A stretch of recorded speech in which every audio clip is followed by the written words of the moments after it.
Tahukah kalian, saat detik-detik wafatnya, Baginda Rasulullah Shallallahu Alaihi Wasallam, tak cuma penduduk Madinah yang gempar, para malaikat dan alam semesta juga berduka menyaksikan wafatnya Nabi yang juga suri teladan umat manusia.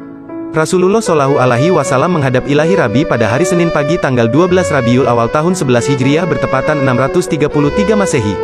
Beliau wafat pada usia 63 tahun lebih 4 hari. Isyarat dekatnya ajal Rasulullah dimulai ketika beliau beriktikaf selama 20 hari di bulan Ramadan tahun 10 Hijriah. Sebelum ajal menjemput, beliau memang sakit sampai tidak bisa mengimami salat jamaah di masjid. Hingga pada suatu hari datanglah malaikat maut bertamu ke rumah beliau untuk mengambil ruh Rasulullah yang mulia. Kedatangan tamu itu sebenarnya ditolak oleh putri tercinta Sayyidah Fatimah Az-Zahra radhiyallahu anha, tetapi setelah Rasulullah menjelaskan bahwa yang datang adalah malaikat maut, akhirnya Fatimah mempersilakan masuk.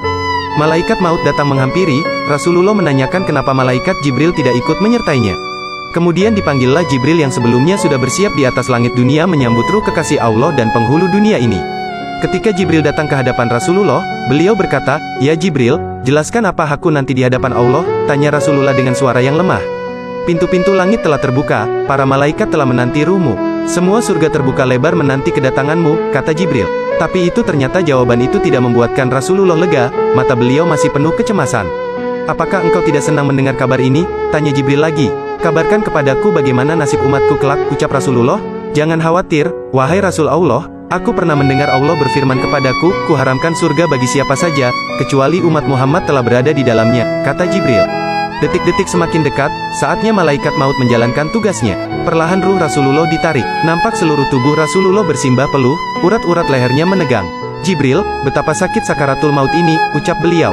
Perlahan Rasulullah Shallallahu Alaihi Wasallam mengadu. Putri tercinta Fatimah pun hanya bisa terpejam, sementara Sayyidina Ali radhiyallahu anhu yang di sampingnya menunduk semakin dalam dan Jibril memalingkan wajahnya. "Jijikkah engkau melihatku, hingga kau palingkan wajahmu Jibril?" ujar Rasulullah pada malaikat pengantar wahyu itu. "Siapakah yang sanggup melihat kekasih Allah direnggut ajal?" kata Jibril. Sesaat kemudian terdengar Rasulullah mengadu karena sakit yang tidak tertahankan lagi. "Ya Rab, dahsyat niat maut ini, timpakan saja semua siksa maut ini kepadaku, jangan pada umatku," ucap Nabi.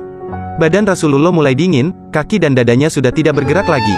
Bibir beliau bergetar seakan hendak membisikkan sesuatu. Ali mendekatkan telinganya. "Ushikum bis sholaati, wa ma malakat aimanukum," peliharalah salat dan peliharalah orang-orang lemah di antaramu, ucap Nabi dengan suara yang amat lirih. Di luar, pintu tangis mulai terdengar bersahutan, para sahabat saling berpelukan. Sayyidah Fatimah menutupkan tangan di wajahnya, dan Ali kembali mendekatkan telinganya ke bibir Rasulullah yang mulai kebiruan. "Umati, umati, umati." Dan, berakhirlah hidup manusia paling mulia Rasulullah Muhammad. Kalimat kecintaan beliau terhadap umatnya, hingga beliau menginginkan semua siksa maut umatnya ditimpakan kepada beliau. Bukan hanya itu, ketika ajal sudah di tenggorokan beliau masih memikirkan umatnya, "Umati, umati, umati." Subhanallah, nah seperti itulah saat Baginda Rasulullah Shallallahu Alaihi Wasallam meninggal, bahkan beliau masih sempat-sempatnya mengingat umatnya. Mudah-mudahan kita menjadi umat beliau yang cinta kepada beliau. Amin.